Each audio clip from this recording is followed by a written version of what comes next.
Ladies and gentlemen, the following is another outstanding episode of the Wrestling Fans Podcast, Ringside Society.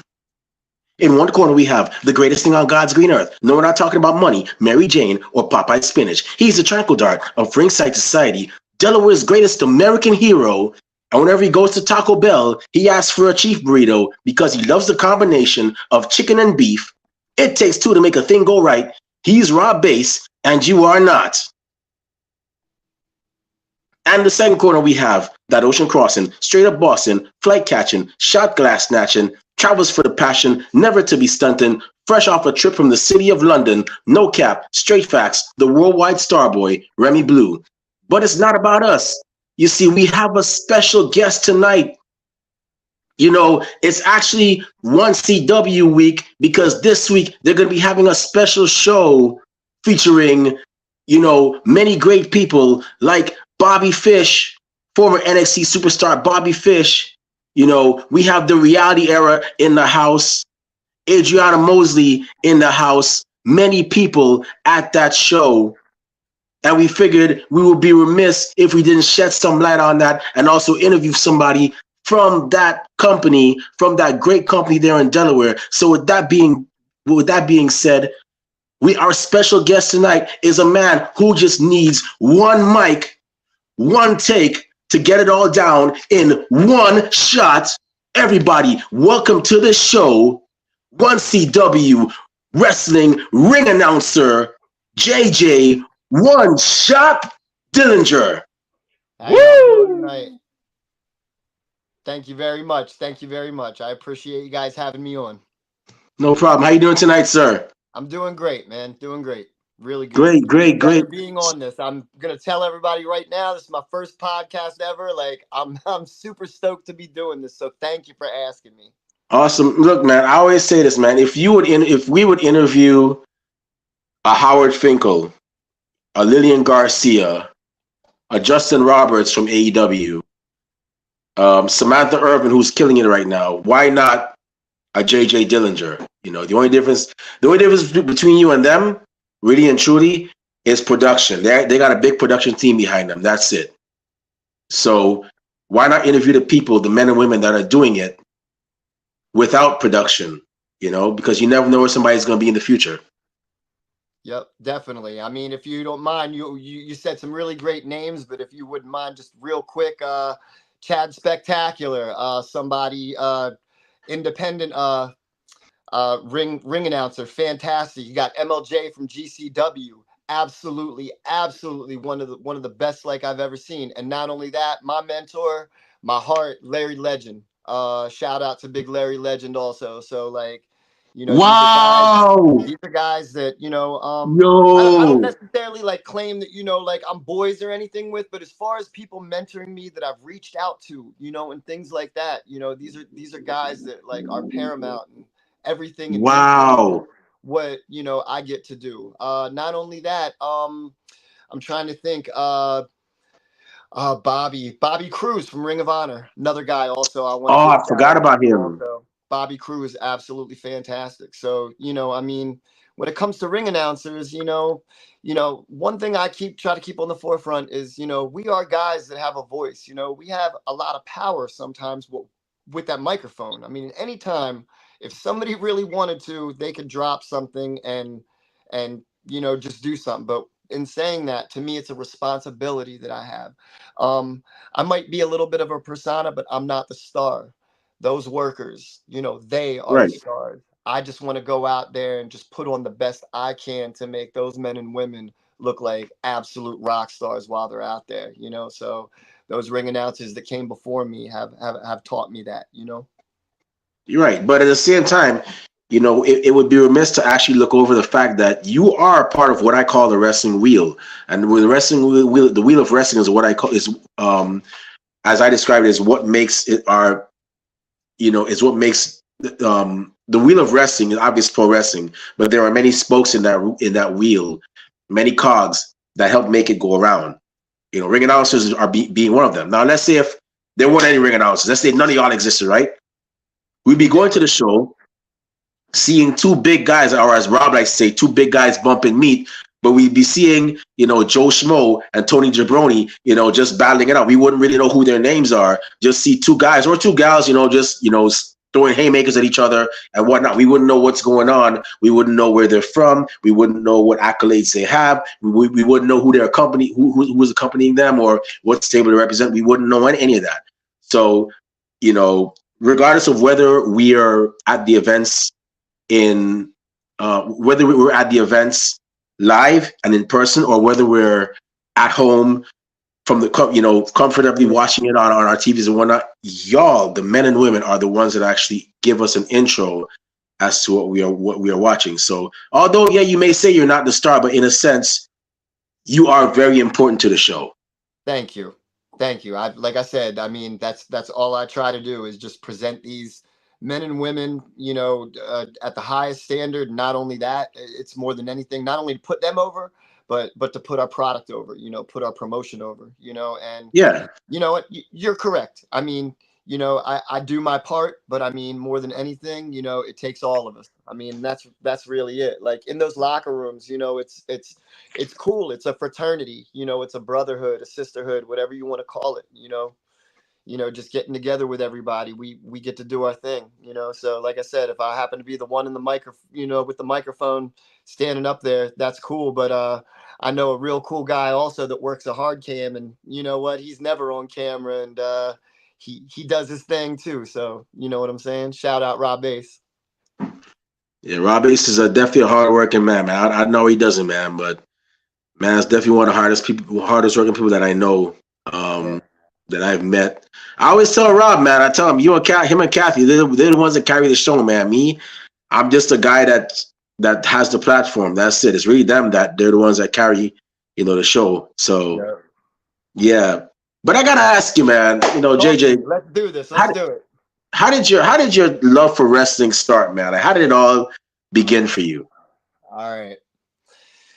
I'm 47 years old. I was born in 76. Okay. I started watching wrestling at a really, really young age. A lot of the time it was when my grandmother was like preparing meals on Saturdays because she would watch. And the reason why she watched pro wrestling is because to her, exact words, these guys are hunks. So she liked watching, these big beefy dudes. She didn't know much about it and everything, but as a young kid, I started watching with her, and I'll never forget. I doubt it was live because everything was pretty much taped. But I remember one Saturday afternoon, I think it was '83. I don't even remember the year, but I remember watching Hulk Hogan winning the championship, WWF first time against Iron Sheik. And everybody, I remember the crowd just like losing their mind, like a team won the World Series or something like that. It was that serious. I was young. I really didn't kind of understand. I know hindsight 2020 how big it was, but I got started from my grandmother, watching. I mean, and I always tell people describe this. There's two wrestling fans, I think, when it comes to boys. The wrestling fan that he's a wrestling fan until he's about 12 or 13, and then he discovers girls, and he's either made fun of because he likes wrestling, or he just kind of grows out of it. Me, I'm the other wrestling fan, like probably the two of you are. We discovered girls and all that stuff just fine. We just didn't care and just still loved pro wrestling no matter what anybody said. So, I mean, for me, it's just something that's just been with me like my whole life, I mean, and there's been like stages and different periods to it, that have just, made that love just grow more and more, I mean, if you'll let me, talk about it, like, when WCW started making their run, well, I always watched like WWE, WWF back then, but there was AWA, there was NWA, there was WCW, there was WWF, there was all kinds of, those indies, but all those indies had one thing in common. They all like had Ric Flair, they had Larry Zbyszko, they had the Four Horsemen, like that was their territories, you know what I mean? All those Jim Crockett organizations. But when WCW started making its run with NWO, and you know, getting the big stars like Hogan, you know, and Sting, and you know, all that. That kind of like changed the game. You know what I mean? Because it showed you like a different way the product can be presented, I guess, on a television level. You know, that was different from everything I guess you'd seen, even though the Attitude Era was kind of going on. So I mean, that just blew up. Attitude Era, WCW, Monday Night Wars, like this is crazy. You know what I mean? And then, you know, living in the South Jersey area, you know, being able to, you know, have access to ECW. I mean, that was like wild to me. I mean, I'd seen hardcore, but I've never seen anything like that. And I could get that on public access. So I'm just saying, like, my whole life, it's just been wrestling fan, but it just seems to get higher and higher and higher. I mean, you know, last couple of years going back to independent stuff, not even ring announcing, but you know, going to GCW, you know, going to MLW. I go to a lot of ICW events, a lot of death match. I mean, it's insane. I mean, I probably take one weekend a month. I stay home because I'm just tired. But other than that, I'm in Jersey. I'm here. I'm there. You know, I'm going as a fan. I mean, I can't get enough of it. You know, I have a lot of reasons also throughout the years that like this has been, you know, something so, you know, just passionate to me. But I mean, it'll never stop. It'll never stop till the day I die. This is what I love. I love wrestling. Not only do I love wrestling, what you see on TV, I live on the independence. You know, that is the heartbeat. You know, I mean, that's what it is. You know, you can get just as good. You can get just as good matches coming and seeing us at 1CW or any independents that maybe you've never heard of than you can seeing a Monday Night Raw show, and that's a fact. You're true. Yeah, that's definitely true. And you know, I tend to watch a lot of wrestling as well too. I watch WB, I watch AEW. I'd watch, and it's kind of hard, but I try to manage. You know, I watch TNA, New It's Japan when I alive. get a chance. Yeah. Then there's OVW, which a lot of people don't know, but they've been doing weekly episodic shows. Ohio For like, Valley's been forever too, man. yeah, They're big time. That's a territory that's been a territory that no matter what runs out of it, it'll always stay a territory. yeah. And you know, you've had like so many other promotions around, and I've seen so many moments. Like for example, you know, Harlem Heat, they once reunited on Reality Wrestling. People thought the last time they ever worked together was on WCW. No, they reunited on Reality Wrestling. Jay Lethal, when he once had the Genius accompany him at a Ring of Honor show, and the Genius read the same decree that he gave to the Macho Man when he became the Macho King. He read that to Jay Lethal. If you weren't into like watching Ring of Honor and so on, you would have thought, man, Lethal's a fraud. The Powerful family probably never acknowledged him as, you know, doing that all the Macho Man stuff. No, the Genius on behalf of his brother actually was out there with him doing that royal decree. You had so many moments. David Arquette returning to wrestling and all that. I mean, who, in my Uh, opinion, now LA is no. Confidential was crazy when he came back to that whole Nick Gage thing. Like, I mean, not just stating that of Arquette, but I mean, I give props to Arquette. I mean, that's he's wild. He's a wild dude. But you want to know what's funny is that I always make this joke, and I said David Arquette probably heard them saying he's the worst moment in wrestling history when he won the WCW World Title. He's like, I'm gonna come back and show y'all. I'm not gonna be the worst moment. You're gonna see that for somebody else. Absolutely, absolutely. I can remember actually watching. I think was it Bash at the Beach like 2000, and you're just saying Harlem Heat and like Booker T getting written in. You know that if you remember what I'm talking about, that debacle with Jeff Jarrett and Hulk Hogan, you know, and laying down for the title. But I mean, long overdue for guys like that, like Booker T. You know, journeyman. You know what I mean? You know, Yeah, Harlem Heat still to me today. They're their persona, their method acting, which to me, wrestling and the kayfabe in itself, that's what it is. It's method acting 101. I mean, you know, some of the best to do it. You want to talk Jay Lethal? He is that believable as Black Machismo in that ring. It's astounding to me. Like just every quip and you know every mannerism and everything that he has is it's amazing. It's amazing. Yeah, it definitely is, man. It definitely is. So I gotta ask you, man. So you're a fan of wrestling. You've been watching all these years. Now how did your journey go from JJ Dillinger, JJ One Shot Dillinger, wrestling fan, to JJ One Shot Dillinger, one CW wrestling ring announcer? This is kind of a funny story. So, I was at a one CW show just one night, and it was just the type of thing where I was friends with Ty Awesome, Tyler Hastings, and worked with him and just knew him and everything like that. And I'd never been in this game before, and I just asked him, is there anything I could possibly do for this company? I mean, I didn't say I could ref, but it was just the type of, I'm older now. I'm not even going to try to work. You know what I mean? It's not in the cards, but reffing possibly was something, but I just mentioned announcer, and I guess Ty ran it by Carlson, and just the way Sean Carlson is I got a text from him, and it was just like, you think you can do it? And I'm like, sure. He's like, well, we got an event 2 days from now. That was it. I got 2 days notice. I went out with a friend of mine, and she helped me pick out like clothes that would just be good to fit. I didn't even know where to go for some of this. I wasn't trying to go either just like a regular department store, because I knew I needed clothing that looked good, looked sharp, but I wasn't going to spend an arm and a leg for. So I'm saying, I got everything I needed. I showed up, and I stopped at the Royal Farms right near house in Delaware, picked up a couple Sharpies, picked up a couple of highlighters, and index cards, and that was it. I went in that locker room and I knew nobody. I literally was saying, okay, who is this?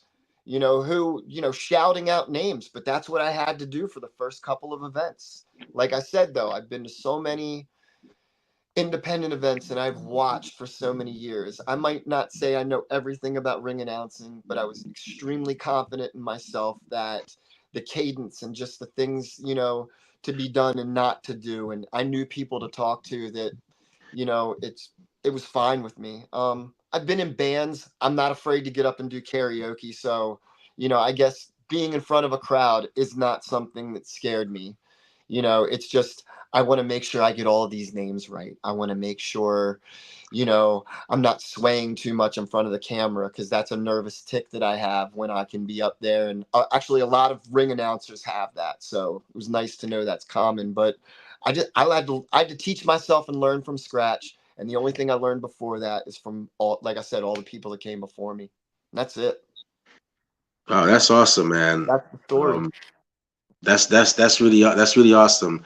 Kudos to you on actually, taking on actually crossing the guardrails, not jumping the guardrails as some idiotic fans have done in the past, and they've actually seen the consequences. But kudos to people like you and Rob Bass on actually crossing the guardrails and loving wrestling so much that you want to be a part of the business and do your part in putting on a show for us, the fans. I always got to give my props to people that do that decide to do it, because, like I said, there's wrestling fans. You said there's two types of wrestling fans, but there's also, I always say there's three types of wrestling fans too. There's those that they're a wrestling fan until 12, and then they grow out of it. And of course, they discover girls and whatnot. Although it'd be really crazy if they discover girls and the girls are a wrestling fan, then it might, that's a whole other story. I want one so bad. And then there's those that stay wrestling fans forever, and that's it. They're just wrestling fans, but they don't ever get involved. And then there's the ones that that love it so much, they're wrestling fans, that they want to get into it, and that's just how it is. And that's how I see that's the category that you and Rob Bass are in. Like, y'all are wrestling fans, and y'all decided, hey, you know something, I want to give this a shot, and y'all have been thriving, and I'm very happy for y'all. I like seeing people work hard and get rewarded for their hard work. That's one of the things I like seeing. So kudos to you on that. I know ring announcing is not easy. For those of you that are listening out there thinking ring announcing is just you standing in front of an audience of how many people and just shouting out names in a sharp suit. No, it is not. It is not that. As a matter of fact, JJ, I'm gonna let you tell the masses that are listening right now, those that are listening or watching, what are some like things that they, as a ring announcer, that what are some difficulties that some ring announcers have encountered, or what are things that they should know if they want to become a ring announcer? If you want to be a ring announcer, wow, this is a question, I didn't even ask myself. I guess as far as being a ring announcer, I mean, obviously you are a fan getting into it, but never lose sight that you are a fan, because every time I'm in that ring and I'm about to announce that person, whether it's somebody who's got a big name or it's not, like in certain ways, I wouldn't say I mark out, but I do fan out a little bit, just like that. I'm excited, and you want people to see that excitement in that camera, or the people that are just, if it's not being recorded or anything like that, that are in the crowd. I mean, definitely try to smile and stuff like that, but you want the crowd to see that you are having a good time doing this. Maybe I guess that would be, something that's important. Another thing I think also is be yourself. I mean, I don't mean be yourself if you're a character, but I mean, try to just be very natural coming off.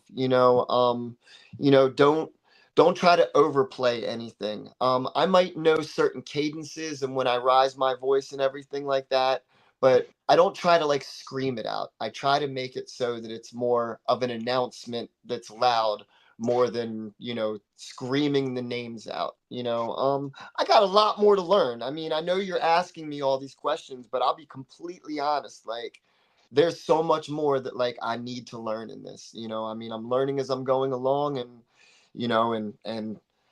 that's the other thing, remain reachable and teachable as far as a ring announcer. That I got to know that I don't know everything. Like, even though I'm announcing these people, I go to each one of these individuals and I say, how do you want to come off? How do you want to sound? What nickname do you have? Get any little detail that they want, because if they hear that, also the wrestler, the worker, whatever you'd like to say, that's going to get them hyped up too.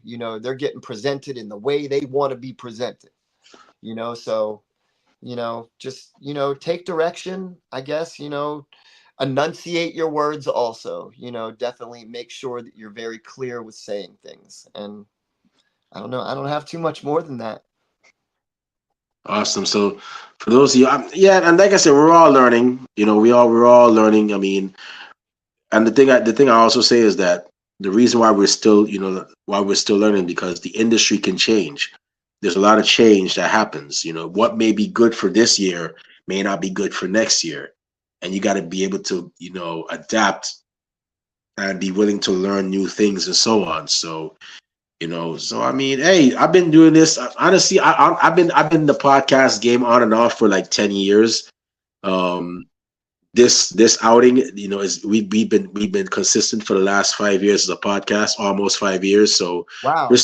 still learning things. We started off with Block Talk Radio, who was really good, but then afterwards, unfortunately, they were a great platform, but they just didn't fit our vision as to what we wanted to, which was to be able to reach out across the world and have people tell their stories of either being involved with wrestling in the wrestling business or as a fan of the wrestling business. So we went over to StreamYard, and that was one thing. And we've been with StreamYard for the last 3 years, and we've had so many things happen. We've had logo changes. We've had the way we've done things differently, but it's all part of growing. It's all part of growing. And I tell everybody, a lot of times, whatever you just got to get out there and get it done. You're not going to get all of it in one day. You're not going to be perfect the first day, but as long as you can learn from that, not saying you're doing anything bad, but I'm just saying from my personal experience, you're not going to get it the first day. There's going to be times when you're going to look at, hey, maybe we should do things that way, and then many years later, you'll be like, you know what?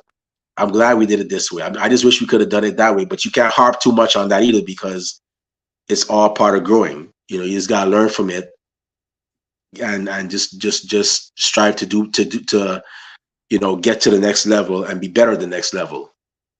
So that's just my take on that. Absolutely. I mean, absolutely. It's you know what? I say this in not an egotistical way. I mean, when I get up there at this point, I mean, I think I do very well, but I can always be better. We can always be better. You know what I'm Oh yeah. saying? I mean, I'm not gonna, like beat myself up over if I slurred a word or if I missed something, but I'm just saying there's just even if I did it perfect that night, there's always something I can do just to improve upon something. You know what I mean? And that's just what I'd really like to do. At some point, like I know so many of the workers in 1CW well enough now that I could probably not use cards, but in certain ways, it's like you never know. That's my fail safe. You know what I mean? I want to, my job isn't to make it look like I'm perfect. My job is to make sure it sounds the way it's supposed to. So, like I said, the cards, whether I know everything on there or not, doesn't matter to me. I still want to make sure that I get it right. Yeah. Yeah, I saw somebody. I think her name was Eliana Wrestling. Does ring announcing for Mission Pro. I'm gonna try to have her on the show real soon too. Eliana, if you're watching, we're gonna be hitting you up real soon. But Shout out. I saw that she did a skit, and she was like, when she goes up to a wrestler and asked her what she wants to be announced as, and it wasn't an actual wrestler that was replying; it was a voiceover. But then I was like, wow, there's a lot that goes a ring announcer, man. You can't really you don't want to like for example introduce Rob Bass as the goodest thing on God's blue earth from Miami, Florida. Because he's not from Miami. I mean, I know I think he loves the Dolphins, but I mean, he's not from Miami. The nationwide star boy, Remy Green. I'm like, what? Who is that? I'm Remy Blue, the worldwide star boy. What are you doing? Get it right. So And not you only definitely that, want to like, make sure you capture people's. It's not an easy job, but you got to be once you're focused, you should be able to get it. and you never know sometimes. I mean, some wrestlers, a lot of wrestlers, they wrestle for different promotions too. And in different promotions, their, character might be a heel. But in another one, it very well could be a face, Right. and it just depends on how they want to be presented.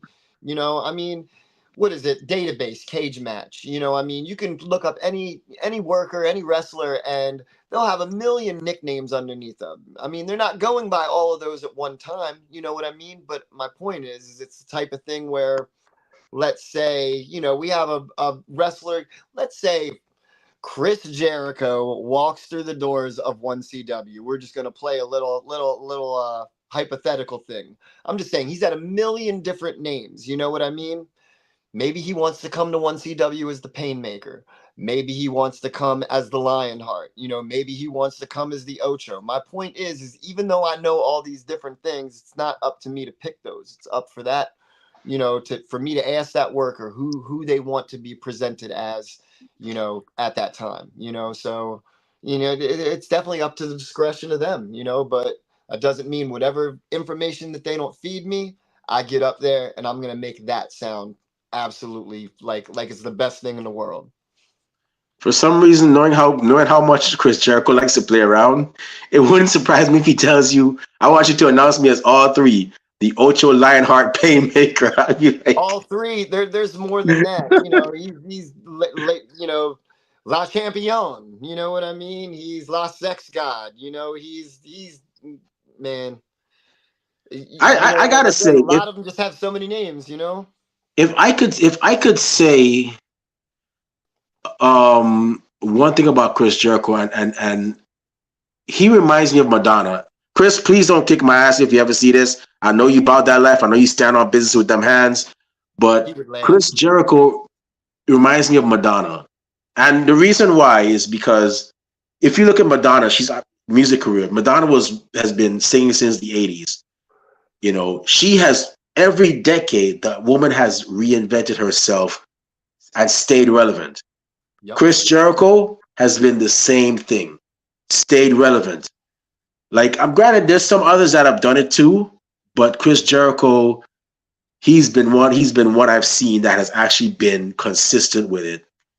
And it's like, wow, like when you look at that, it's like this guy, and he could still be considered for the main title scene. And I'm like, wow, this guy is it gives you a different outlook on wrestling, and just you know, it's just amazing just to see, you know, like how consistent he's been.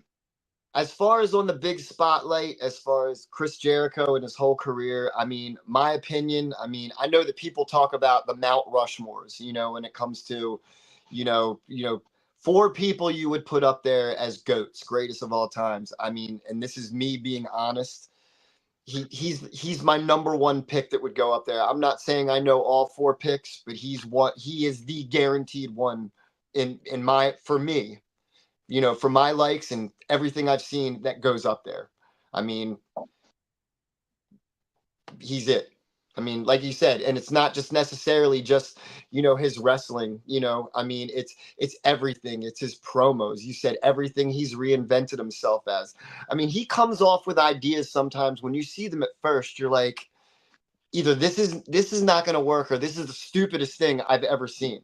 And like, I'll give you, for instance, The List. That is one of the most ludicrous Chris Jericho personas I've ever seen in my life. However, brilliant, absolutely brilliant. I mean, everything he touches pretty much turns to gold when it comes to, making himself who he is, and not only the feuds that he picks up. There's a reason why he was the very, very first person in WWE to hold that the world title and the WWE title. Oh yeah, Who was in that tournament? It was The Rock, and was it Stone Triple Cold, H, and Stone Cold. The I mean, Rock and you look Stone at Cold. those at the time, and those three were on the top of everything. I mean, Jericho was up there, but those were the three guys. Put in Mankind is probably at that time the fourth guy. I mean, you had Undertaker, Kane, but still, Jericho came out. That's one of the times that WWE completely threw a curveball at me, and I was like, "No way, this has happened." And not only that, I was happy that it happened. Finally, to me, WWE definitely got that one right. You know, Oh yeah, I'll never forget that match. That was definitely a classic. unbelievable, unbelievable. Yeah. So I got two more questions before I turn over to Rob. So my second to last question is, I know you've seen many ring announcers in the past, whether watching wrestling or going to, or going to indie shows. Who would you say, outside of your mentor, Larry Legend, who, it's funny, we had him on the show. We actually had another guy who considered Larry. You may have met him in indie circles, but we also had David Adams, who actually considered Larry Legend, the what was it, the Obi-Wan Kenobi to his Anakin Skywalker.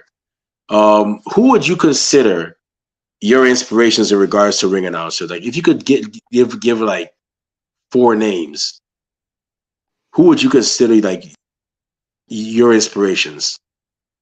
Uh, One of the guys that I think that is a journeyman that doesn't see the credit. I mean, if you do watch GCW, Game Changer Wrestling, you know who this guy is. But MLJ,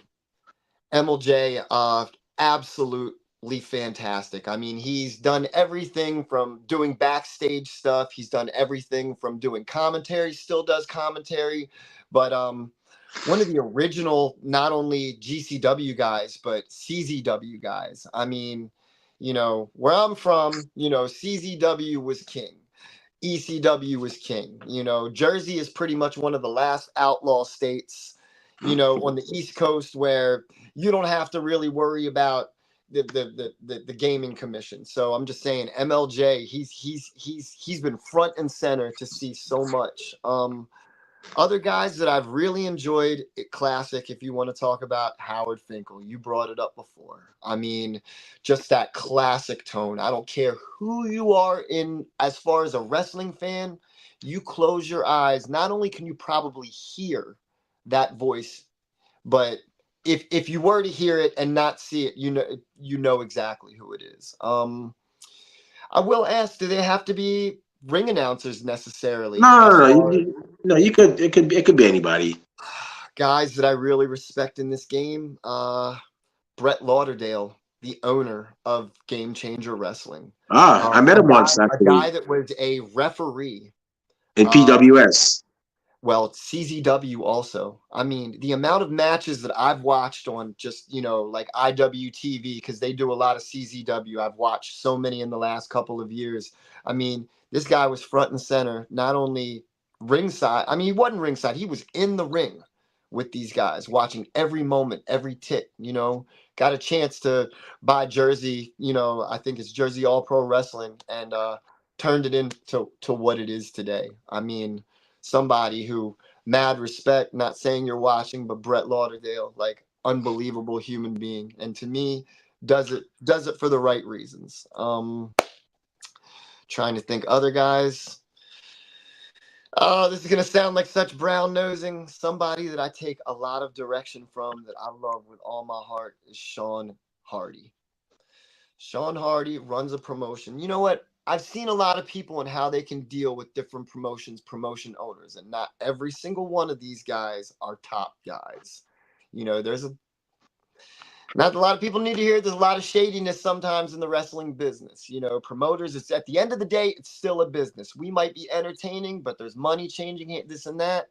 I'm just saying, somebody I've known in a short amount of time, Sean Hardy is somebody who truly, truly, truly cares about every man and woman in that locker room, every man and woman that's in the concessions, the camera people, the entire staff, anybody who's involved with it. He's the guy that, you know, just gives and gives and gives and gives until he's just tired. I mean, I've never seen a man give so much to a promotion and do what he does. So, shout out to Sean Hardy. I mean, these are guys I look up to. Cool. Yeah, I gotta. I'm actually. I can't wait for WrestleMania week because I definitely gotta check out a 1CW show. I've been hearing a lot about it. Rob is like, yeah, you gotta check it out, man. You gotta, show up and whatnot. I'm like, okay. I'll definitely check it out when I get a chance. WrestleMania is gonna be in here. Is gonna be in Philadelphia. I'm in Brooklyn, New York, so it's not Are you that coming far from down? where I am. Big pardon? Are you coming down to Philly? Yeah, I'm going to Philly. It's only 2 hours away. I was It's a gonna great help. say, I mean, I'll be there from the 4th through the 7th, and I mean, you talk about, like I was saying, I'm a fan. Like, I bought my GCW collective ticket, which has about 12 shows involved in it. I'm also going to, like, obviously we're doing our event. If you don't mind me doing a little plug for this is Yeah, crazy, go but ahead. not a lot of people might know about this. They might or they might not. Two of Independent's best deathmatch wrestlers I've ever seen, Schlack and Dan O'Hare. They have a band that's called Eat the Turnbuckle. Metalcore, grindcore. I mean, heavy stuff. But the thing is they would, I guess, consider themselves. I've heard them called a heavy metal band with a wrestling problem. So basically, while this band is going on, they have no ring on the floor in the pit death matches that go on also. These band members take light tubes, and I mean, all I'm saying is this is going to be a crazy scene. I mean, Philadelphia is going to be chocked full of any and everything.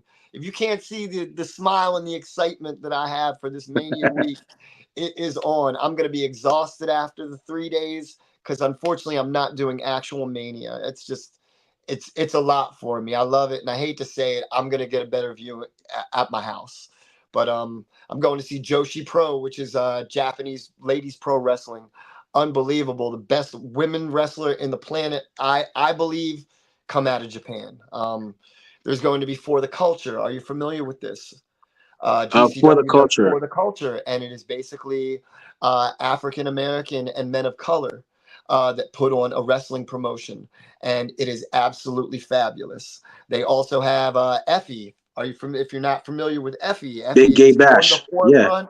He's got the big gay brunch, but I mean, he has broken down so many walls and so many doors as far as what people think conventional wrestling should be, as far as these big beefy guys and very manly. You know what? Effie comes out there and does what Effie does, and promotes wrestling can be straight, it can be gay, it can be whatever you want it to be. And it's just, you know, put aside all of that. Show us who you are, but put aside that, because we're all wrestlers. We're all here for the same thing, you know.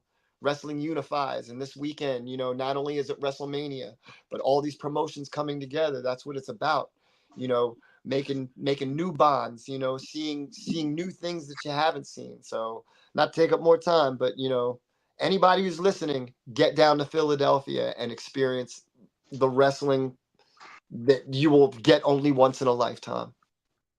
Yeah, it's gonna be a vibe. I can't wait for it. Philadelphia is definitely gonna be it. I'm not gonna do Really? WrestleMania. I don't think I'm gonna do WrestleMania. Because I've done it once before. I did it 12 years ago. Maybe I will. It all depends on how I feel. But right now, I just want to see the indies. I just want to see the men and women do their thing. And say I network as a podcast, so I like networking. So I go there for networking and so on. And you know, that's pretty much just it. But yeah, I'm looking forward to WrestleMania week. I'll definitely be there, and I'll definitely check out one CW. I've been to a few GCW shows. They did not disappoint. They were very impressive, and um, yeah, I'm looking forward to it. Definitely looking forward to it. Actually went to WrestleMania week in California. I don't know if you've ever been to California for wrestling, but it's something about their scene. It's like They're the I'm not a weed Hollywood. They're the I'm glitz not and a the weed glamour. smoker, but I would equate this to like that weed smoke. You get that one joint and you inhale and you let out, and it's just like wow, you see a world of color. That's what I would equate that to. So yeah, Cali's a that's little different. It's a little more elevated out there, you know? yeah, it is. But I'm gonna go ahead and turn over to Rob Bates. I know Rob has a couple of questions. You know, your fellow one CW My man. company guy, I guess classmate. But Rob, go ahead, man. The floor is yours. All right, sweet. Thanks, Remy. So what's going on, man? How's everything going today? What's up, How was your Rob? day Good to today? see you, dog. I know, man. How was your day today, man? Everything good to go? Yeah, just Normal. worked, Was it bartended, Wednesday? waited on some tables. That was about it. Oh man, ain't nothing wrong with that, man. I'm all happy with that, man. So man, you were talking about when you first started ring announcing and stuff, you got a 2 day notice and stuff, man. That first event, were you real nervous? You know, going into there, yeah, I was like going nervous. up into that crowd, like going into that ring. Were you like, I hope I don't trip over these ropes, like Well, please. that's the other thing. I mean, I've been to many, you know, events. I've never actually stepped foot in a wrestling ring before that day either, you know? So that was the Hmm. thing. It's like, and we didn't even have a shout out Papa Scott for making the steps that we have now, but we didn't even, Yeah, we had small stuff, but it was hard getting yeah, I into remember that that. ring, you know? Hmm. And if we're going to be real about this, the man that I succeeded, if you will know, was you. Oh, okay. Oh yeah, yeah. I had to go on hiatus for a bit. You know what I mean? So Yeah. Yeah, but it's all good, honestly, when I man. was going just as a fan, because I knew Ty, I was working with him. I went to maybe 3 events before I started announcing. You were the guy that was up there, so you know. Thanks also for doing your thing. Oh yeah, I guess so. You know, what I mean, they had to get rid of me. You know, what I mean, they had to find a way to get rid of me, get you up in there. You know, what I mean, like, Whatever. yeah, had this country dude up in here. You know what I mean? So man, yeah, man. So on your first match, you know, I mean, was there any like surprise or anything, anything crazy happened? Because my actual first match, like you got 2 days notice. You know, they told me like during because I was gonna ref that show. I first bringing it out, and they were like during our break or whatever. Carlson was like called me up, was like, "Hey, you got a suit and all that, man. We might need you to ring now." So I was like, "All right, let's do this." You know what I mean? So Yeah, I mean, like I said, it wasn't it wasn't anything that went solely wrong. As a matter of fact, I can remember that first show. I was very impressed at the fact that it went well. You know, hmm like I said, not an ego thing, but I was like almost shocked that it went fine. I've had a couple though, you know, where I've flubbed a few things. Not only that, I mean, sometimes you get told that it's going this way and they end up doing it this way. And there's no moment's notice for it whatsoever. You just kind of got to roll with the punches, do the best you can with it. I mean, that's it. hmm There's a guy at 1CW right now by the name of Mark Harrow. And pretty much, hmm I don't want to say too much because, and I don't even want to look in the camera when I say his name. He's kind of like Voldemort. You know what I mean? He yeah. who should not be named because hmm when he gets in that ring with me, I don't know what he's going to do to me. And, I just, I just put my head down, don't give them direct eye contact, because whatever I have to say, it doesn't matter. I mean, I've been drug out in a headlock, I mean, it is what it is. You just got to roll with the punches, though. That's it. Well, hey, Mark, man, yeah, I've trained with him a workhorse, man. One time I took it, he hit me so hard, I took a blow to the head so hard from him, I thought I was Larry from Three's Company. Man, I was walking around, walked out to Sean Hardy, it was like Jack, twins, Swedish, my place now. You know what I mean? Like, yeah. Yep. Yep. So yeah, you got to keep your head on a swivel. That's the other thing. Sometimes you're in there and you're about to make an announcement, and they'll just run right up in the ring and start beating the crap out of each other. And that's when I'm like, holy shit, I need to get out of this ring. I don't care what needs to be announced. It's over. That's right. That's right. Yep. And my first time announcing, when I was doing that, I was like, all right, yeah, I got everybody's stuff, like how they wanted to do it all. I'm like, all right, I knew it was a TV taping and all. Like, I was like, all right, man, I'm ready for this. And then Hardy, man, it was like, I was right there getting ready to go out, and Hardy was like, so did you get a script? I was like, script? What are you talking about script? They're like, all right, we're 10, 9. He's like, all right, well, just going out there. I was like, what? 2, 1. He's like, I'm like, what? And I had to do it on the whatever. What can you do? What can you do? Yeah, I messed up, because we were doing it with CCW at the time. I remember Rosaria, she came out and did the whatchamacall, man, our national anthem. She came out, was like, yeah, please rise, because I forgot all about that, you know what I mean? Because I was like so nervous, like trying to, yeah, we got this going on. I forgot about that. I was like, okay. And after that, I was like, I'm good to go. I was good I tend to think maybe sometimes, not Hardy and Carlson, are like, what does he want now? What does he want now? But I go up to them so many times before a show, if it's something, let's say if the match is like, a 4-way or something, not that I haven't forgotten to ask, but is it a true fatal 4-way, or is it like an elimination? Because I got to know these things, also, ring announcing as well as you do. We got to ring the bell, Morgan and I. And shout out to Morgan also. I don't do this by myself. I got somebody else that's awesome that I do it with. And so, but we got to make sure of that. If it is the type of thing where it's an elimination, there might be a pin. We can't ring that bell. We definitely have to pay attention. And to me, that's where wrestling IQ can sometimes come in. I'll look at some of these matches and I'll realize, oh, wait, this is a battle royal, or this is like a briefcase match or something. You just have to watch, and you just have to know your cues just like anybody else, so that's where it is with announcing. Yeah, because it could be like a 4-way, 5, 6-way, or whatever. But yeah, it's like it's an elimination. So after everybody's playing, this person has just been eliminated. And then this person, this person, you got to let them know. Because if you don't, everybody's like, oh, what happened? All this stuff.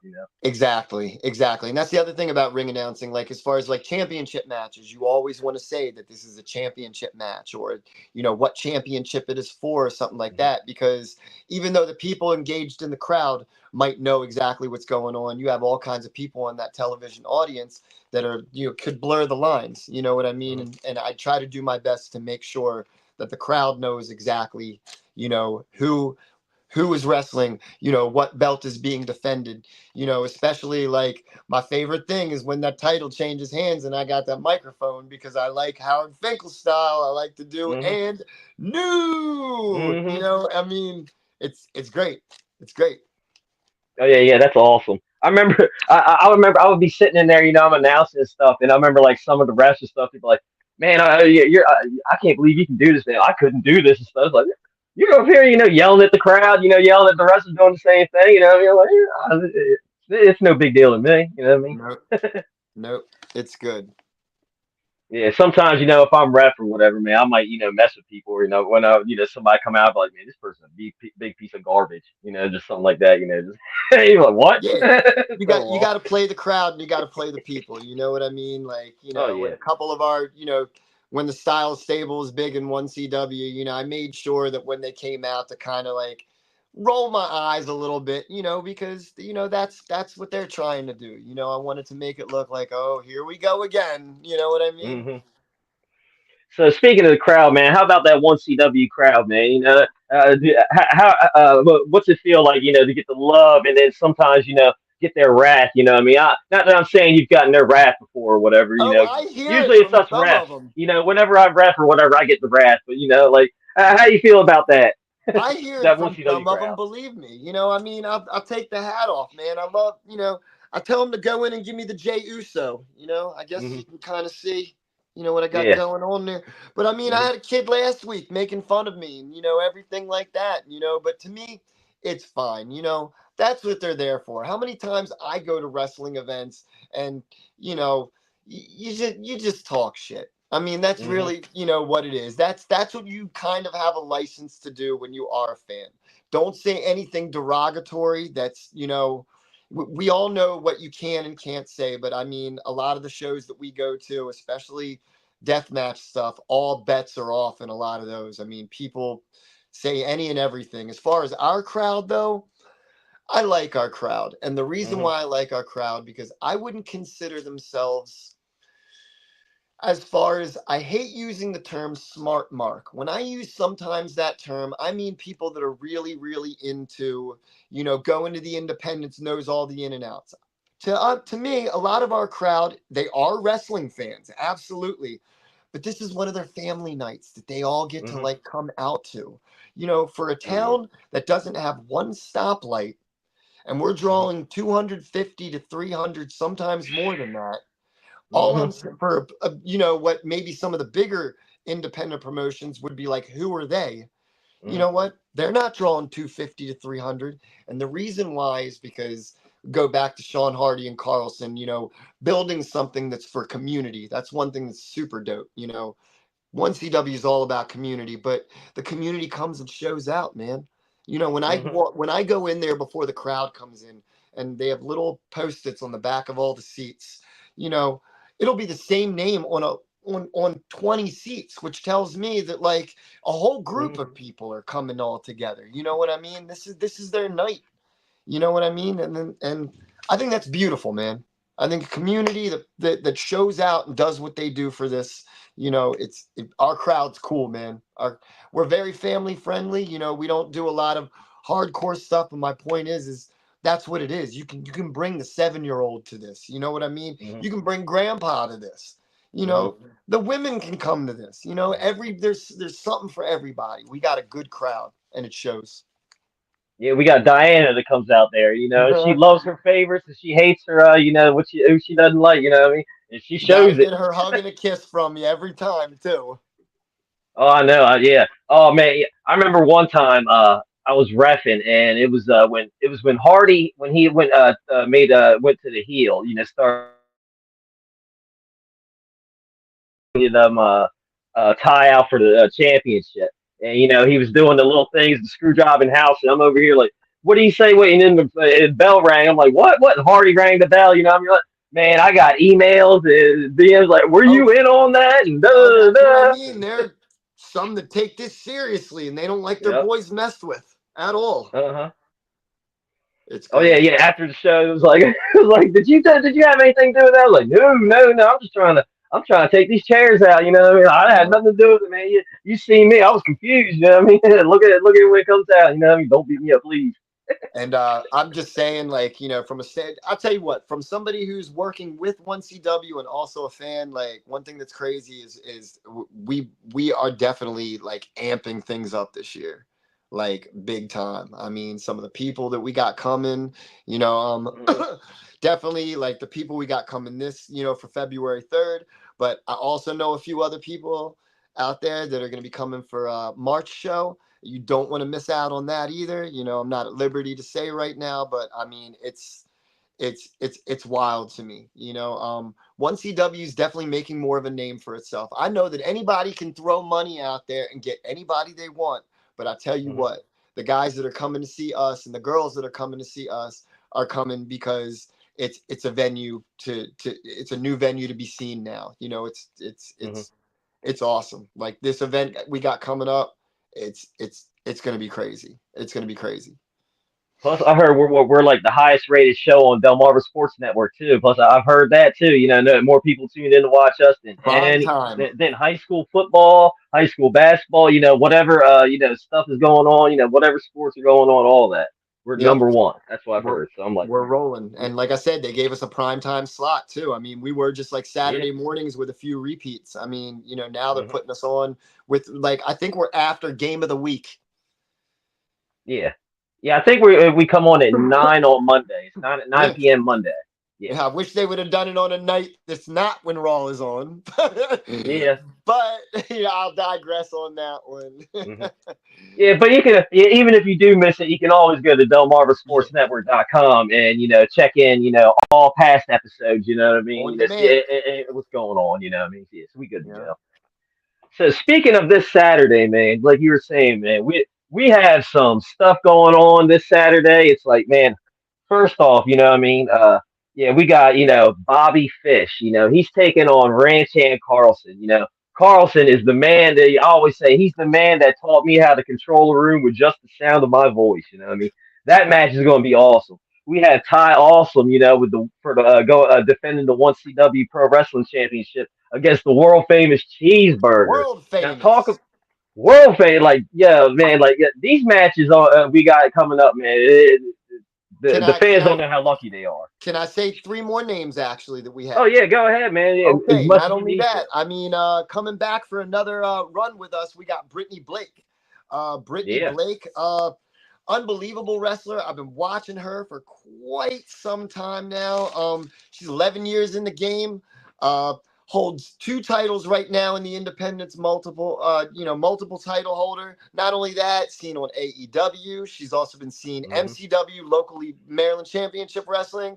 She's done old Hmm. CZW back in the day. Not only that, big shout out to Stan Styles and his intergender bonanzas. If you've never seen one of those shows, definitely check it out. But she's a staple with them too. Fantastic. We also got women's. We got Heather Reckless. Uh, Ooh. Heather Reckless has been around for quite some time. She Hmm. is, I can say that she is an absolute badass.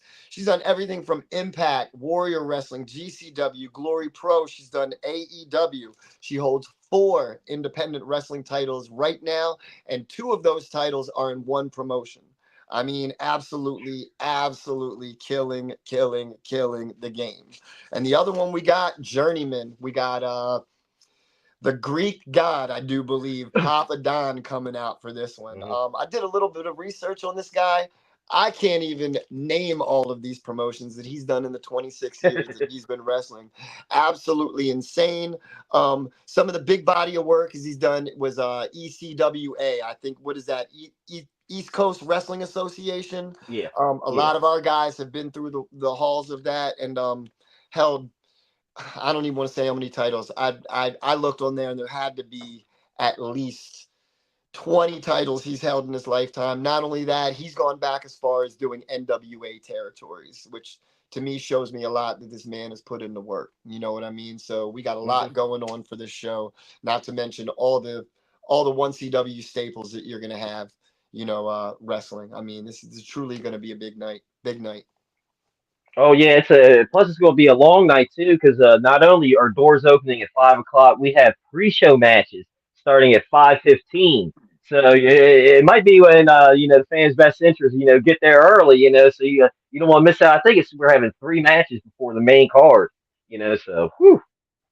It's gonna be good. And like and the 2 matches that you mentioned, I mean, Cheeseburger, how do you not love this guy? Mm. Done so much work in Ring of Honor and New Japan Pro Wrestling. I hate to say it, never really held a title, but that's not the point of Cheeseburger. Cheeseburger is just one of these guys that just gets in that ring and works. You want my Hmm. opinion? He's what you would call in professional wrestling a gatekeeper. Hmm. Um, whether he's put over or whether the worker he's against is getting put over, as far as if you're the new guy coming in, you might wrestle your couple matches with your guys that but hey, we're going to put him in with Cheeseburger. We're going to see Hmm. how he works then. I can name a couple of guys, that are in the game that are like that, but that's what it's all about. Hmm. Cheeseburger, not only that, big trainer for Ring of Honor dojo. So I Hmm. mean, you want to know sometimes, how these guys not only got good at working, or they were good and raised something to another level. Cheeseburger is one of the guys that you can go to and say, hey, I want to work this out, or I want to work that out. and he's going to get it done for you. So big shout out to him. And not only that, look at his stature. He's one of the guys that's broken that mold that you need to be big and bad to be something in this Yeah. business. I mean, I don't even know. I mean, you and him, Rob, probably are around the same size. I'm just saying, and it just goes to. I mean, I'm not a big dude. My point is they show that you can be a rock star in this game. Put in that hard work. And cheeseburger is it. And if you don't mind me, can I say something about Bobby Fish? Because this is where Go ahead. this is Do your where thing. I'm gonna geek out. This is where I'm gonna mark out like completely. Bobby Fish. I mean, most people know him NXT, Undisputed Era, things like that, doing work, AEW. But I mean, you want to talk about a guy who has been there and done that. I mean, he and Kyle O'Reilly dating back to what I would say probably like 2014 when 2012 the Super Juniors tournament in New Japan Pro Wrestling as Red Dragon, changing the game, two-time New Japan Pro Wrestling, junior heavyweight champions, multiple time, Ring of Honor champions. Not only that, Bobby Fish has won, I think it was 2016, won Survival the Fittest for Ring of Honor. I mean, this guy's done it all. Not only that, last year in November, or 2 years ago in November, he decided he wanted to be a professional boxer. He went out to Dubai and had a 4-rounder that was supposed to go. Clean this guy out in 2 rounds, knocked him out. So you want to talk about Bobby Fish, what you've seen on TV, man, dude's done it all not on TV. I mean, I'm excited for this one. I mean, this is to me a legend coming through these halls, and I can't wait. I can't wait. Carlson, if you're watching, man, this is it. This. I can't wait to see what the both of you do in this ring. It's going to be magical. It's going to be beautiful. It's going to be everything that pro wrestling should be. So shout out to Carlson. Oh yeah.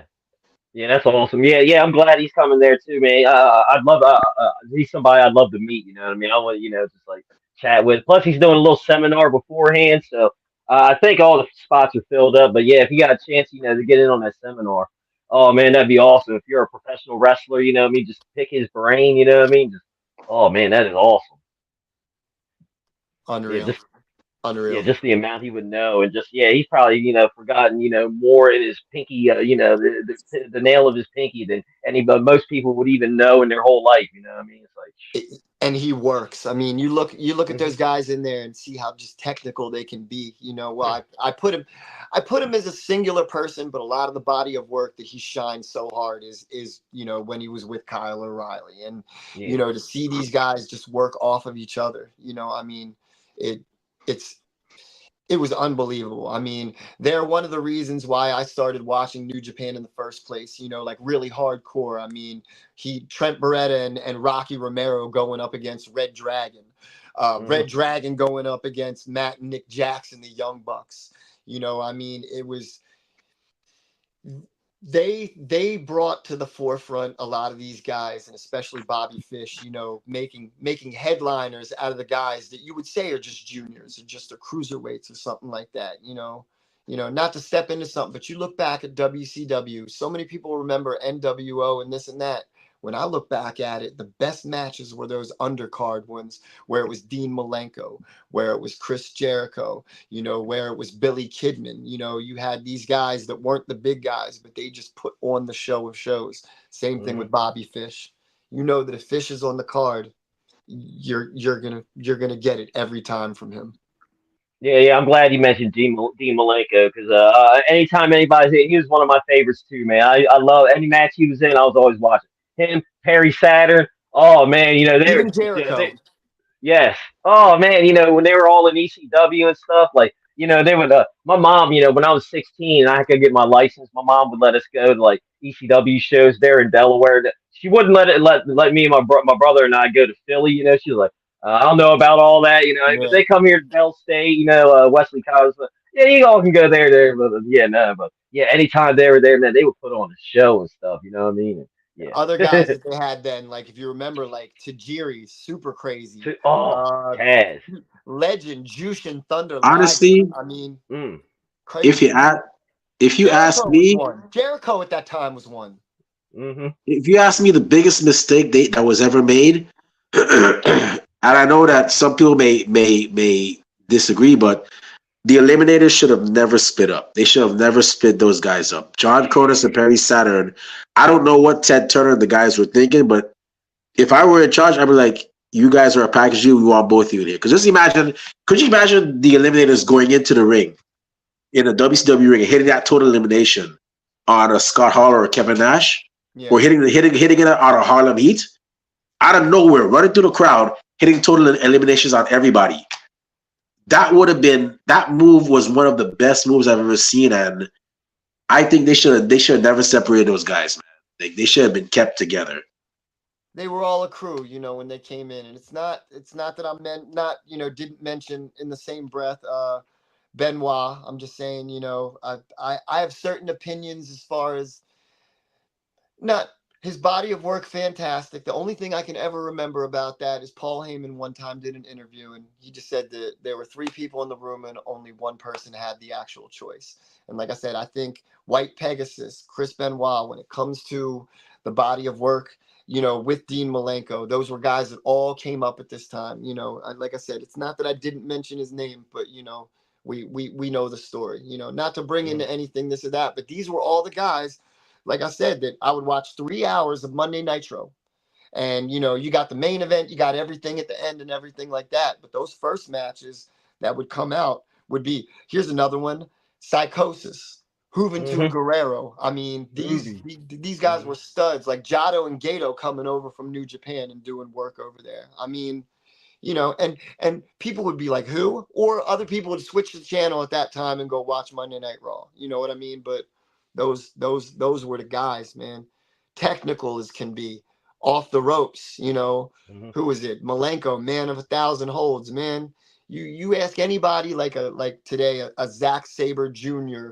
or Brian Danielson or somebody like that, who were some of your influences? I guarantee you Malenko and those guys were the ones that they learned from. Oh yeah. Oh yeah. Yeah. Malenko was great. Yeah, man. Unbelievable, unbelievable. But Yeah. Plus, plus his dad. His dad wrestled for a long time too, and then his brother, like pretty much whole family was wrestling and stuff and oh, all. his dad was like one of those guys that was with like Gotch, and Yeah. all the original guys, Thez, all of that. You go into some of the history of wrestling, and things have changed because of just, I guess, athletics and technology and like things like Mhm. that. But when it really comes down to the science of what pro wrestling is, you know it's still the same. It'll never Mhm. change. And that's what I think is beautiful about it. It's just something that's just evolving at any given time. Long gone, I think, are the days where you're just hearing like grinding rap music, for a ring announcing for a ring entrance. Mhm. It's whatever people want it to be. Not to go back to my homie Effie, but he comes out to, of all things, Elton John's "Goodbye Yellow Brick Road." Are you familiar with Mhm. that song? Yeah. Very, Yeah. I think yeah. very, very slow. And he said that's the point, though. Sometimes we get so hyped up in wrestling. He says, when I come out, I want to slow down the room. I want people to look around and acknowledge that they're in this moment. And to me, that's amazing. You can Mhm. do whatever you want these days. The last 5 years period of professional wrestling, I think, have been the most progressive and best years of professional wrestling has ever seen. You want to talk about like AEW being started. People can have their opinions on AEW all you want, but look at how that thing started. Mhm. Cody Rhodes, Young Bucks, and who was it? Kenny Omega made a Yeah. The bet with cleaner. Dave Meltzer that you can't sell out this thing for an independent wrestling event. Not only to sell that thing out, they sold it out in like 1 minute, like 14 minutes, something crazy like that. Mhm. And they had All In. My opinion, one of the greatest events that have ever happened in the history of pro wrestling. It was let's get the best of the best and let's do this. You Mhm. know, one of the biggest problems, I have a problem with WWE, and I understand that they are their own horse, that they don't need anything outside. Pretty cool though, seeing like Jordan Grace, TNA, you know, a little bit Yeah. of marriage, you know, to other promotions going on, you know, but you know, I wish WWE could put that aside and say, hey, you know, we're gonna take Gals and Anderson still wrestling for WWE, but I'm just saying, Um, you know, I Yeah, they want are. They are. WWE to like basically say, all right, you know what, forget it. We're gonna break that full door down. We're gonna take Gallows and Anderson and AJ Styles, and we're gonna take Kenny Omega, and we're gonna do the Young Bucks, and we're gonna do this because it's right. It's the right thing to do, because it's old Bullet Club, and even though you might be AEW and you might be WWE, let's just do this thing. You know what I mhm. mean? It's I just think it's coming to a point finally, especially we're not going to address the elephant in the room right now with WWE, but I am going to say there's a changing of the guard, and I think they're going to be more open to doing things like this. And sky's the limit right now. You know, I mean, I think one thing AEW's done that's amazing is they bring these independent wrestlers up, and some of them blow up. But you know what Tony Khan does? He says, why don't you go back to that independent wrestling promotion? You know, it's kind of not that Bobby Fish has been through our doors, but in the same respect, it's like, why don't you go out to that independent promotion and nurture it? Mhm. Because you coming through the door is going to be good for that promotion. You know what I mean? Like, Mhm. I think it's beautiful now that all these promotions, you had New Japan working with AEW, you got New Japan working with TNA, you know, hopefully maybe even breaking open TNA to WWE. But at one point, I just want everybody to do this together. There's so much talent. There's no reason. Could you imagine super shows?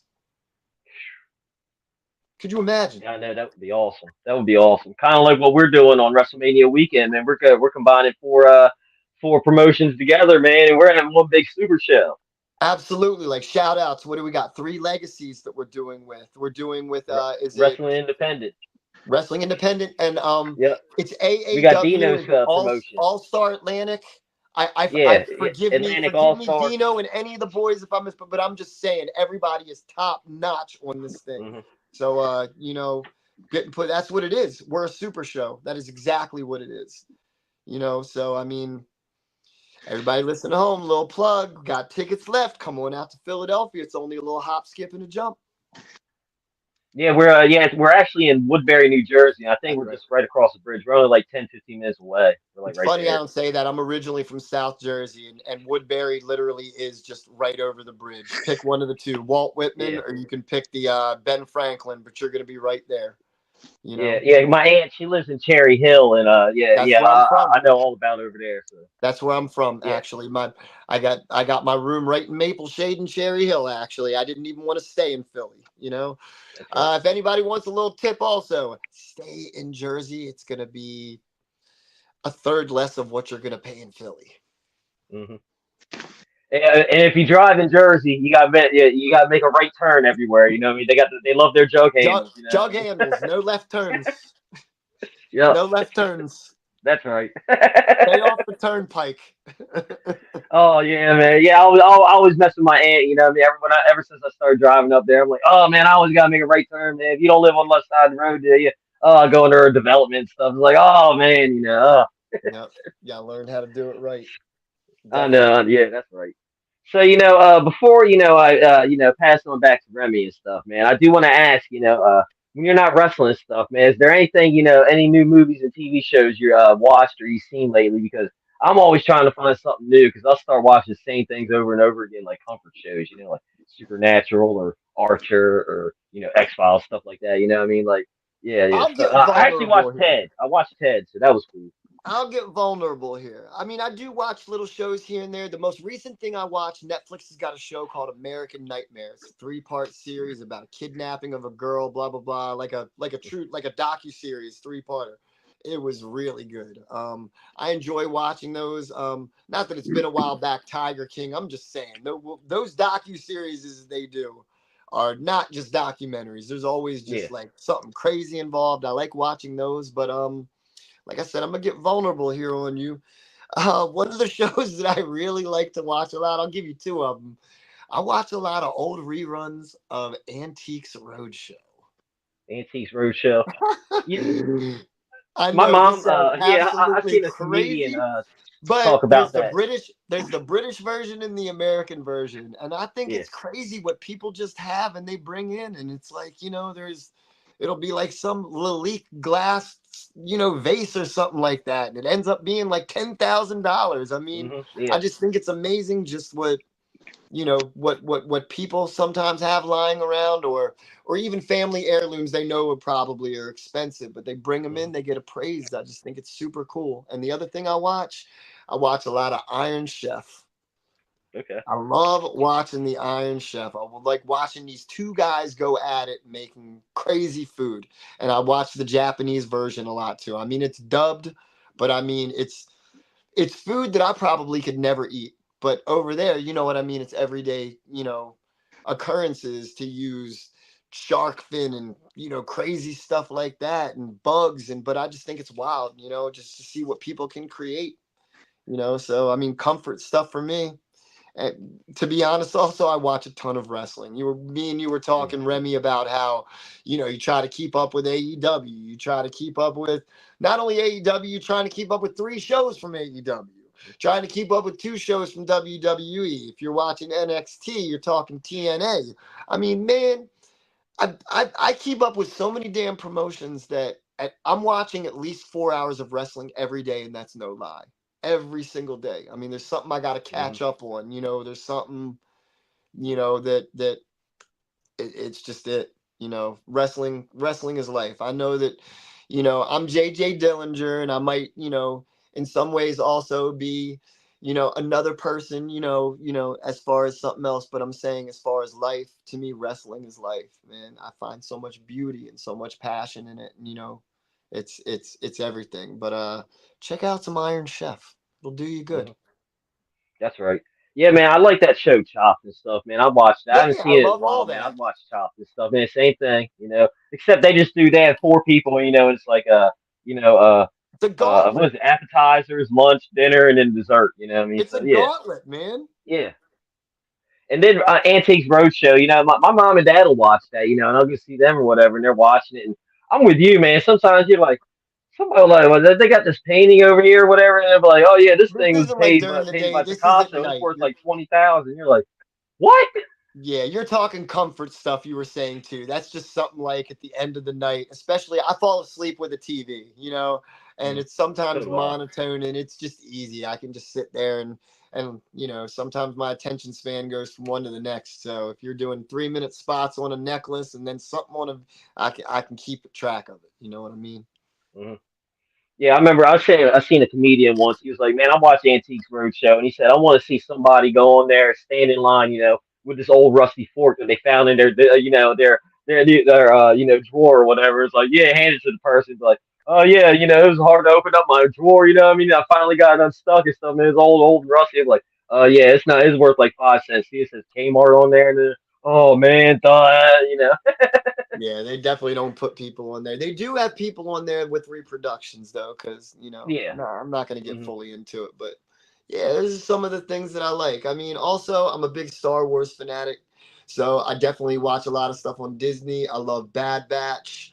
New season of that's coming out. Mando came out, love that. Ahsoka was great. The Book of Boba Fett. You had Obi-Wan. Um, I like it. A Marvel Universe, I mean, I haven't seen every movie, but I enjoy watching everything that I watch. So I like a lot of Marvel. I watch a lot of Disney Channel for a lot of things like that. There's all kinds Hmm. of good stuff on streaming's crazy. That's the Oh other yeah. thing, man. I hear so many people that be like, do you watch Ozark? Do you watch, this? Do you watch that? And I'm like, I don't have I can't watch 24 hours a day of television, or Hmm. else I would, be seeing all of it. It's too much, you know. Hey, that's right. Yep. With Marvel, man, I had to take a break with it, man. It was like such an overload and all this stuff. I'm like, I got to clear my head from Marvel for a while before I can consume some more stuff. And it was too much, what I mean? I'm like, all right, man, I got a simple brain, what I mean? I can't focus like that, what I mean? That new Sometimes my, Echo my looks brain's a pretty little dope. cloudy, what I mean? I can't be Yep. focusing like that, so, Yeah, I saw that new Echo it had came out, so that's something on my watch list. I want to check that out. I actually did watch that. It was pretty good. You know, it was only like 4 or 5 episodes. It wasn't bad. I enjoyed it. It was like the I seen the Flash movie and I enjoyed that. I thought it was okay. You know, the special effects and all were like, yeah, you know what I mean. But you know, for the overall, you know, point, I was like, yeah, it was fun. It was, you know, I enjoyed myself. I wasn't like, oh my god, I wasted 2 hours of my life. You know, so Yeah, at least I was like that. I'm not huge on DC. I will say I'm feasting for whenever they're going to release this second installment of the Batman. You know, I Oh mean, yeah, I thought that was great. You know, and especially coming off with Christopher Nolan. First of all, Christopher Nolan's three Batmans, and then you kind of had, you know, a lull with you know, like Justice League and like stuff like that. Um, Zack Snyder, even though it's incredibly long, he definitely did that movie justice to show it a little better. But I think they did a slam dunk with Robert Pattinson as the new Batman. Uh, you talk about comfort movies. That's a throw-on movie at night for me. I love everything about that movie. You But you know, know the things, you know something that I noticed with a lot of these superhero movies, it's like they're giving you like they make you kind of feel sorry for the villain. I don't know, like Joker, for example. You can't help but feel sorry for the guy in a sense. You know, then you had Marvel with Black Panther with what was his name? The guy that Michael B. Jordan, Killmonger, Killmonger. Yeah, Killmonger. there you go. It's like you can't help but feel you kind of understand where these guys are coming from. You know, it's not right what they're doing, but it's like you can see why they're the way they are. So the way the movies that they're making them is like it's not just a bad guy; it's a bad guy, but with like a reason to be a bad guy. yep. You know? Yeah, it's not just sheer savagery. You know, I'm this way because I'm this way. You know, I mean, you know, I think the actors a lot of the times now they're getting really good to the fact that they can bring that empathy out in that character, even though they're you know they're the bad guy. You know what I mean? Yeah. So you know, like Ledger absolutely killed it. You know, there are many people that can say, "Oh, he won that award because he was nominated for the Joker and he passed away." If he would have been alive, he would have won that award at just as much. I mean, amazing. And you want to talk about feeling sorry for it? That at the end, you didn't want the Joker to die. You know? Oh yeah, man. You wanted him to, you know, be in number three, man. Yeah, I Yeah, wanted him to be in Yeah. three absolutely, because Scarecrow was in absolutely. all three of them. But yeah, the next one, I are they going to get Joaquin? I think to play the next one in the Batman. I Yeah, don't they know. said the That would be next pretty one. cool. I haven't I know looked that they far finished ahead, but filming Joker too. yeah, well, he They just killed it finished in that filming it. first one. He was great. He's a good actor in general. I'm also excited for the new installment of Dune.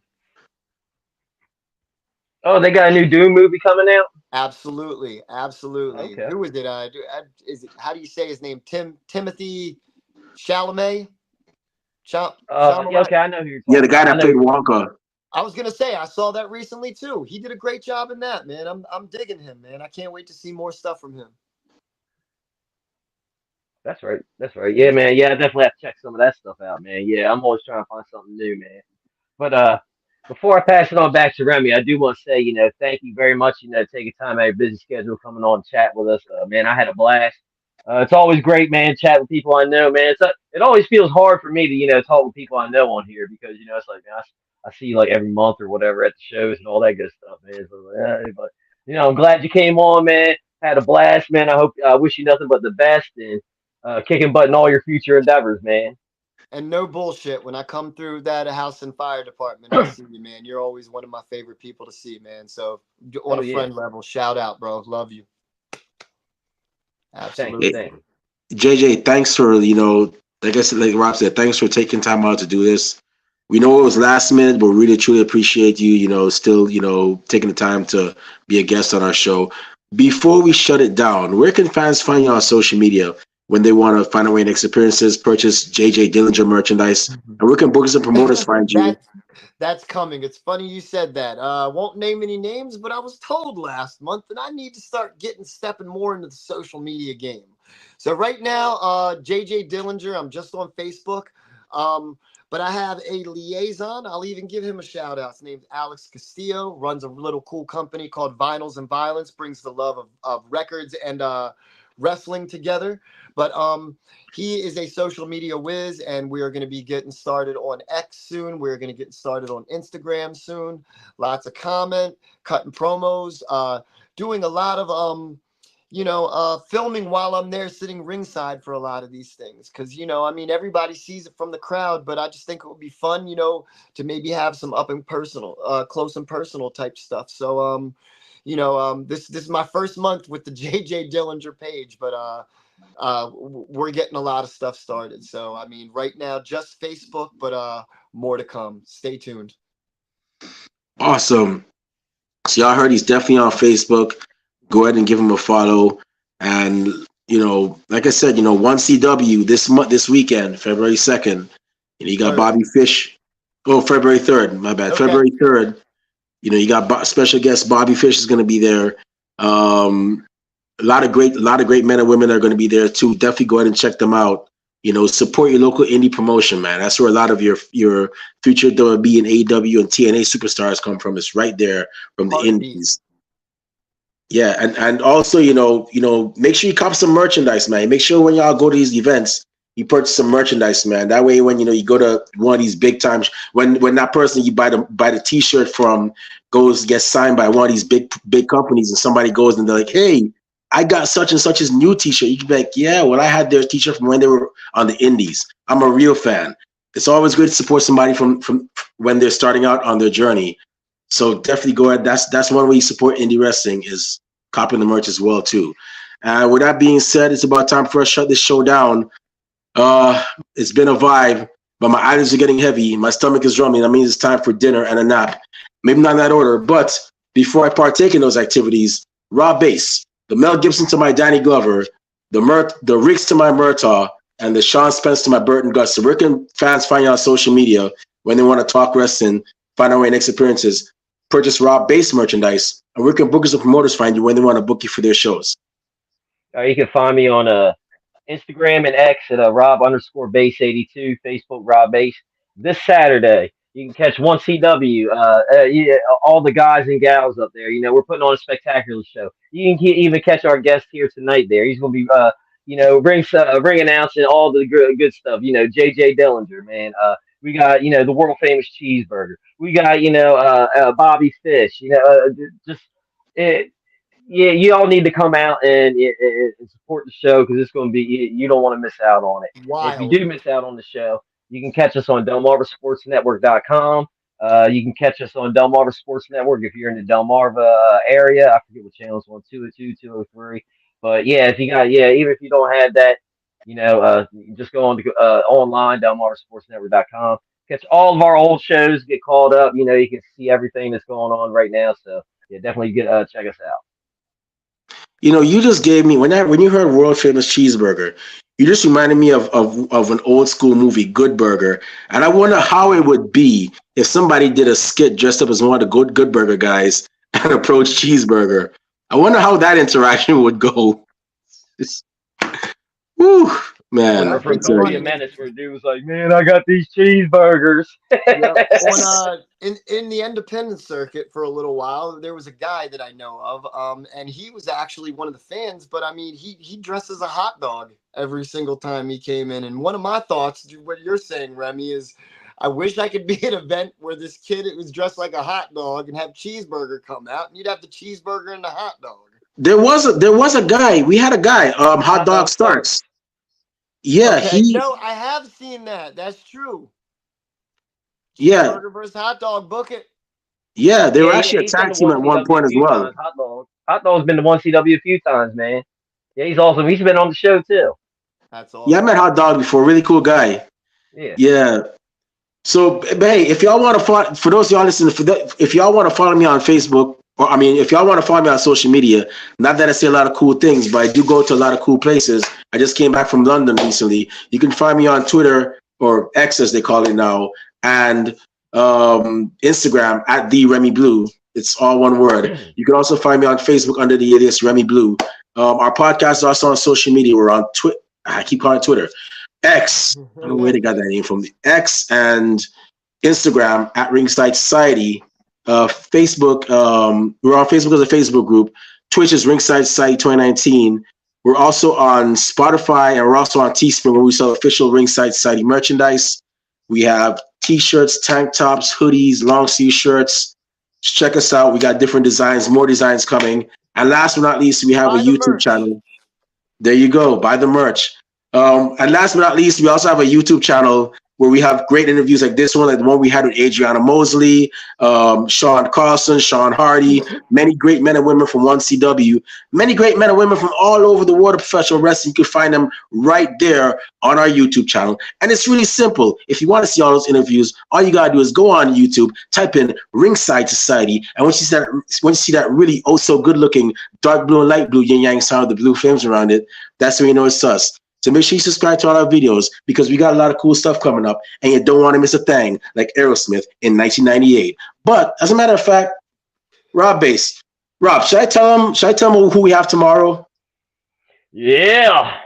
All right, there we go. So tomorrow at 9:00 p.m. for all my East Coast riders, 6:00 p.m. for all my West Coast peeps, and 8:00 for all my people in the middle, we'll be having none other than former professional wrestler, now pro wrestling promoter, the owner of Bell to Bell, Missy Sampson, will be on our show tomorrow. So make sure you stay tuned for that. She'll be on our show talking about her wrestling career and talking about her new chapter as a pro wrestling promoter as well, too. So with that being said, we'll be having that tomorrow. But until then, we just want to thank everybody that tuned in live tonight. Thank you very much. We really and truly appreciate you doing that, checking us out. We strive on being one of the best wrestling podcasts a wrestling fan could, should, and would listen to, and we're not going to stop being that. To those of y'all that are going to listen later on when you get a chance, thank you very much in advance. And those of y'all that hate us, can't stand us, really and truly wish we'd go away, well, like myself at the Golden Corral and Rob Bass at the Taco Festival, we're not going anywhere for a while. They hate us because they ain't us. And we ain't stopping. So with that being said, we just want to let everybody know that we're very well and aware. It's not secret. We see it all the time. That everybody and their grandparents and their parents have a podcast. But we're not your grandparents' podcast. We're not your parents' podcast. As a matter of fact, we're not just any podcast. Hashtag, we are not the same. Hey, yo, Rob Bass. One time for the mind, one time for the people, one time for the wrestling culture, one time for 1CW, and one time for the man that needs one mic to do it in one take. JJ, one shot, Dillinger. Woo! What type of podcast are we? We're a Wrestling Fans Podcast. That's right, we're the Wrestling Fans Podcast, Ringside Society, and we'll be back tomorrow at 9:00 p.m. Remember that, put that on your calendars. But until then, we just have 4 favors for y'all. Stay safe, stay healthy, be excellent to each other, and enjoy wrestling. We out. Peace. See y'all. Stay classy, Delaware. Later. Peace.